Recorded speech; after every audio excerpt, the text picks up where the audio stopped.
This is the executive officer. Launch all Vipers and Raptors. Standard patrol. Keep your heads on a swivel and don't let the lack of Cylon contact make you lazy or sloppy.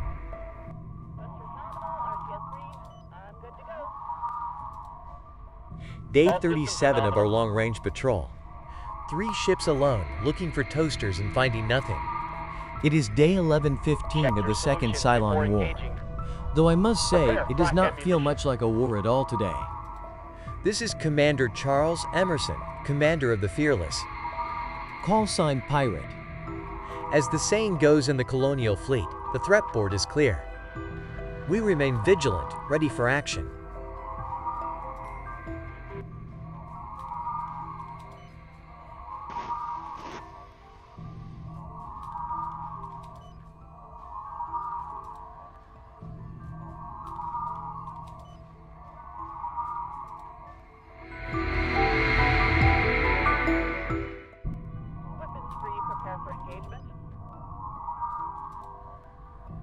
The air wing reports some fragments, possibly this was the site of a battle. I'm aware of the history. We have no record of a battle here. Perhaps it was Adama's fleet. The Raptor squadron wants to know if they should grab a couple of samples. Wartime protocol. Max EVA 120 seconds.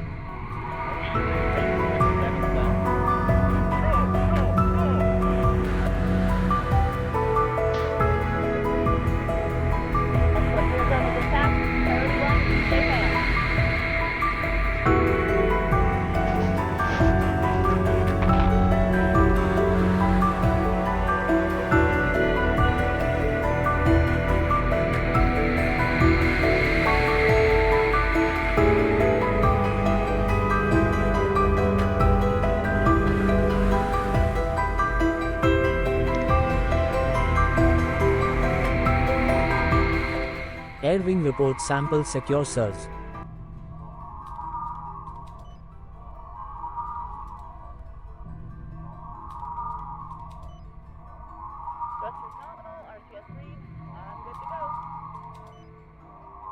All systems are nominal.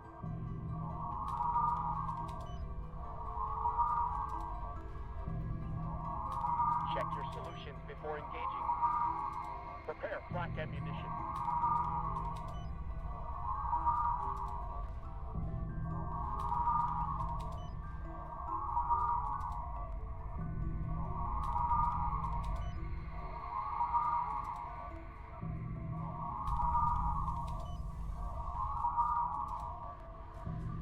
Another ordinary day at the office, XO. I pray for this 3 times a day, Commander. Escort clear zone is intact. Priority 1 is in safe hands. Escort clearance zone is active.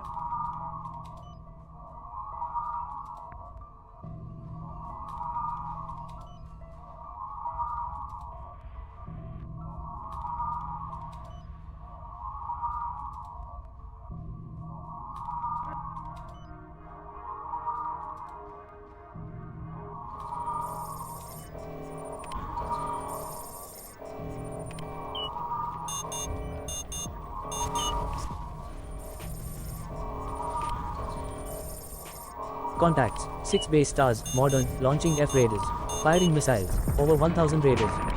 They're right on top of us. All ships evasive crash turns. Fire up AAA, have our birds orbit above and prepare for combat landings.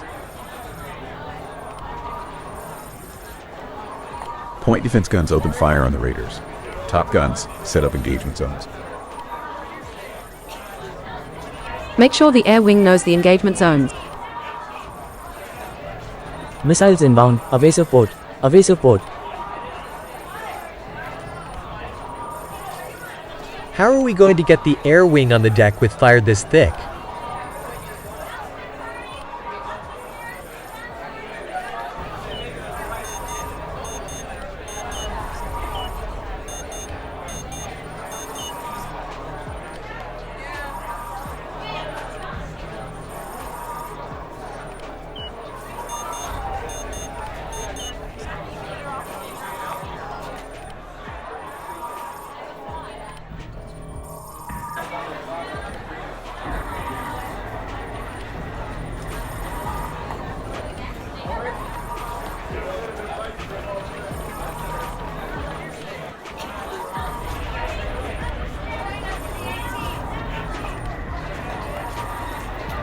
Crash turn starboard.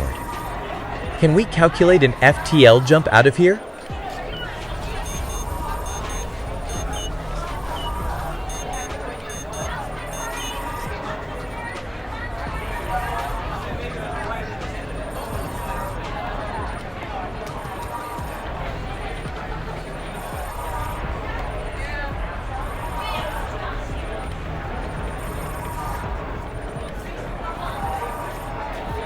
Fire a missile salvo at them.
Seven more base stars just jumped in.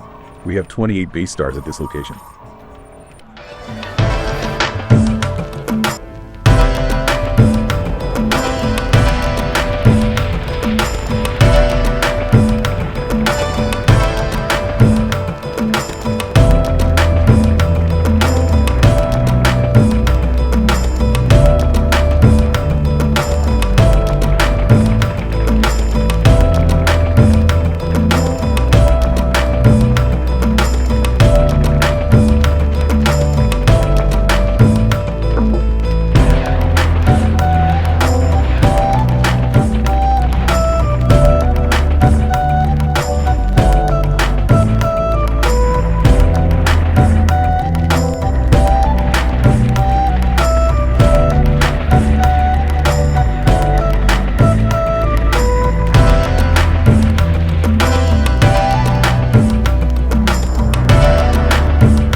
That's 10 more base stars.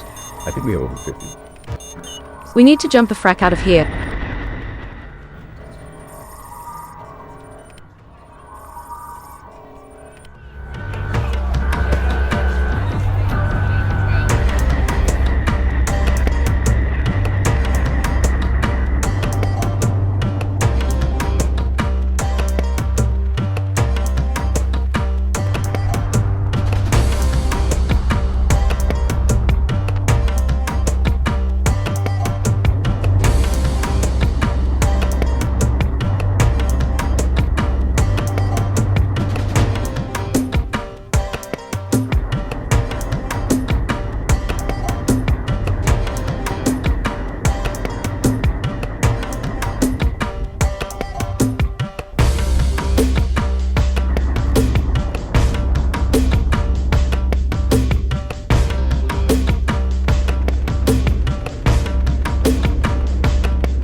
This is the commander. All birds combat landings. Right fracking now. Emergency jump. Jump the frack out of here before we get turned into metal confetti.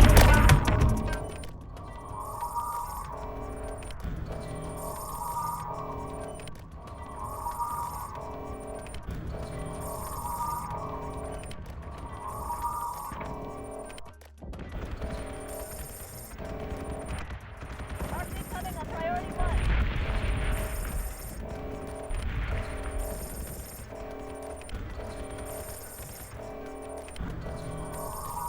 I don't care where to go. Jump up now. Jump up now.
Commander Charles Emerson was surprised when he was greeted by Admiral Eva Lawson at the door of the Fleet Secure Operations Center.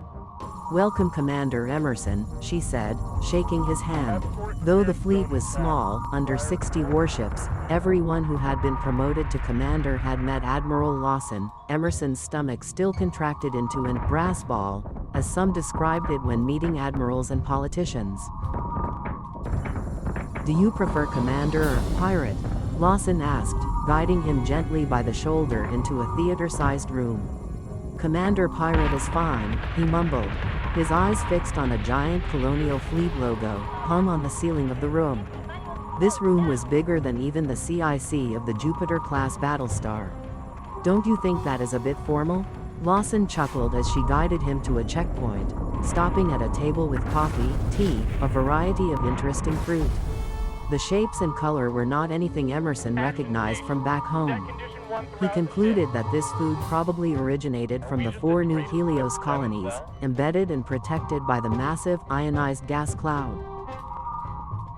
Emerson was still awestruck as he made himself a large cup of coffee with plentiful amounts of sugar and creamer. The sign at the checkpoint was freshly printed: "Welcome to CFOC, Colonial Fleet Operations Center, formerly Daedalus." The husky woman at the checkpoint looked at Emerson's coffee with a "No food allowed in the COFC" sign on the table in front of the metal detector. There was a basket for mobile phones which were already in use in parts of the new Helios systems. The Marine started to gesture to the sign. The Admiral noticed it, gave a head shake that she was waving the rule for Commander Emerson. Behind the Marine was a stack of locking Pelican cases for sidearms and personal weapons. The dour look on the Master Sergeant's face made clear that waiving the weapons rule would require approval from an officer. One throughout the ship. Commander Charles Pirate Emerson had already unstrapped the holster from his belt, handing it to the experienced Marine NCO. The center of the Operations Center was a 3D printed map showing the charted routes inside this nebula, which had 4 suns, which heated and supported life in the 4 solar systems that made up New Helios. Computer-generated output tracked the various colonial fleet units deployed within the nebula. There was only one Mercury-class battlestar, the Athena, and one Jupiter-class, the Demeter, which was at this headquarters, performing its old function as the mobile shipyard. Demeter was getting a well-earned refit. There were a dozen officers on Bluetooth headsets, in communication with the various ships on the Helios operations table. Admiral Lawson guided the commander of the Battlestar Fearless to an unmarked room. The door was marked E. Lawson. It was intended as a place for the Commander-in-Chief Colonial Fleet CINCCF to rest and relax during long stretches in the Operations Center. Upon arriving 3.5 months ago, Lawson had vowed to shoot herself in the head before spending any time actually sleeping in this room. Her reaction had been predicted in advance. The room had been renovated and surrounded by several meters of Faraday screens. The point was to keep all electronic signals of any kind inside. There was a room the size of the commander's office on a Mercury-class ship, with an analog map. It showed the entire patrol route of the Battlestar Fearless and several other patrols. Commander Ramirez greeted the Admiral with a salute and Emerson with a smile. "Thanks very much, Commander," she began, for getting us the location on the Cylon's attack fleet. "As you see, we are leading the Cylons into an ambush. Nobody outside this room knows where it is." Emerson spoke without thinking. "That squadron of Orions is going to be outnumbered if it attacks the fleet we ran into," he observed. "Yes," Admiral Lawson agreed. "We plan another couple of weeks to lead them to a choke point. The nuclear ambush is planned for their supply fleet." The map indicated a series of small solar systems. A large region thick with dust and asteroids, huge canyonway. Admiral Lawson pulled a pointing device out of her pocket. A red dot moved around an enormous field of asteroids and dust. It was several times larger than the red line jump on the Cylon FTL gear. The safe jump points through this region are so small, the Cylons will have to split their fleet into smaller task forces, Commander Ramirez explained. "When they are stretched out nice and vulnerable, we have a surprise for them." The toasters unveiled a new weapon that when powered up creates a null FTL field. We press the button when their massive task force is spread out into smaller chunks. We have the lion's share of the nukes the Saturn-led task force captured 6 months ago. "We were at least 3 new plotted jumps away from Huge Canyon," Emerson remarked. "How are you going to get the toasters to fly into that choke point?" "2 ways for redundancy," Major Jacobs Battlestar Mercury XO explained as the 4 of them opened another door and walked down another hallway. "The first is we have fake transponders, installed in Berserk and Adamant class chips. These are the transponder signals of the Mercury, Saturn, the Solaria, and several of our Valkyrie-class escorts." "They look helpless and juicy, don't they, Commander?" Admiral Lawson asked. "Indeed they do, Admiral. So the plan is to slam the door, nuke as many of them as you can and crush the task force that attacks the decoys." Lawson led the group to another unmarked door. The 4 officers stopped at the end of the hallway. There were 2 Marines guarding a door, no label on it. "This is our second means of feeding false information to the Cylons. You are about to meet Toaster Model Number 3. We know her as the Lieutenant de Beers. She was on HG's information technology team. She managed to leak her location to the toasters. You are about to help us feed the information to her before we take her to a Cylon resurrection ship and shoot her in the head. Do you think she's cooperating with us and she's fooling us? She is actually participating in Operation Vulcan Forge. The sales pitch is simple. That fleet transponders composed of Adamants and Berserks are actually the main strike force we intend to hit them with. You just have to continue to interrogate her and demand information, and once you're sure you're at a Cylon resurrection hub, shoot her in the head." You don't have a problem with that, Commander? Asked Major Jacobs. Commander, Emerson's face looked angry. Not one bit. No problem at all. The model number 3 Cylon, known locally as a skin job, was handcuffed on both ankles and wrists to a chair. In addition, she was wearing a heavy metal collar. You have to believe me, she said. I did not know that I was a Cylon. I don't want to die away from a resurrection hub. I will tell you everything that you want to know. 4 officers left the room. Admiral Eva Lawson handed a folder to Commander Emerson. These are the operational orders of the fake fleet. All you need to do is make her believe you care about her. We want her to think she has fooled us. She needs to know the operational plans by heart. Then you give her an opening, a chance to kill herself when she sees her fleet is at Resurrection Hub. If she kills herself, we'll know she is sold. If that doesn't work, you are authorized by the Commander of Colonial Fleet to reboot this Cylon computer node with your service pistol. Do you understand, Commander Emerson? Yes, Admiral Lawson, I understand. Commander. Ramirez guided Commander's head down, so she can whisper in his ear. The trick here is to think of it as a computer node that needs to be rebooted and not the human it pretends to be.